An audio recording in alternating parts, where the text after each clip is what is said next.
Hello' friends, আমি ভূটানলৈ গৈছিলোঁ। তাৰে কিছুমান টিপ আপোনালোকৰ ওচৰত আগবঢ়ালোঁ মই। এইখন মেইন গেটখন ইয়াতে আমি এণ্ট্ৰি কৰিলোঁ। এণ্ট্ৰি কৰাৰ পিছত ভিতৰত সোমাব দিছে। তাতে গ'লে যিমানকেইজন মানুহ যায় প্ৰত্যেকৰে নিজৰ নিজৰ আধাৰ কাৰ্ড লগত লৈ যাব লাগিব।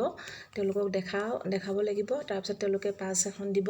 সেইখন পাছেৰে আপুনি যিমানখিনি জেগা তেওঁলোকে মানে ক'ব আৰু আপোনালোকক ফুৰিব পাৰে, তো সেইখিনি ফুৰিবলৈ পাৰিব।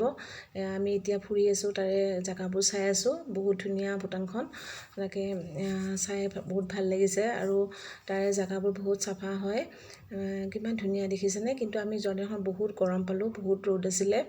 এনেওতো এতিয়া বহুত গৰমেই দিছে। এইটো এটা মনেষ্ট্ৰী হয়। তো ইয়াতে এইবোৰ দেখিছেনে, এইবোৰ হাতেৰে ঘূৰাব লাগে। শুনিছোঁ এইবোৰ বোলে এনেকৈ হাতেৰে ঘূৰালে মনৰ যিটো উইচ হয় সেইটো পূৰণ হয় বুলি। আমিওতো চেষ্টা কৰিছোঁ ঘূৰাবলৈ। ভণ্টি ল'ৰা সিও ঘূৰাই দিছে, মোৰ সমানে সিও ঘূৰাই যাই আছে।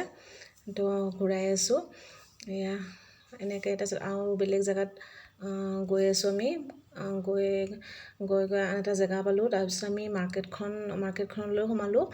এখন ভূটানৰ মাৰ্কেট। ইয়াতে ৰঙালাওটো দেখিছেনে, ইমান ধুনীয়া, কালাৰটো ইমান ধুনীয়া। আমি ল'লোঁ বাৰু। তাৰপিছত ইয়াতে ফ্ৰুট মাৰ্কেট এখন আছে, তাতো সোমালোঁ। এখন দেখাই আছোঁ ৰ'ব। এইফালে ফ্ৰুটছৰ মাৰ্কেটখন আছে। ইয়াতে ফ্ৰুটছবোৰ বহুত ধুনীয়া ধুনীয়া।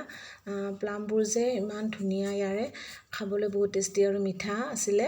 আৰু দামটো বহুত কম, 100 টকাকৈ কেজি আছিলে। তো আমি 3 কেজিমান ল'লোঁ।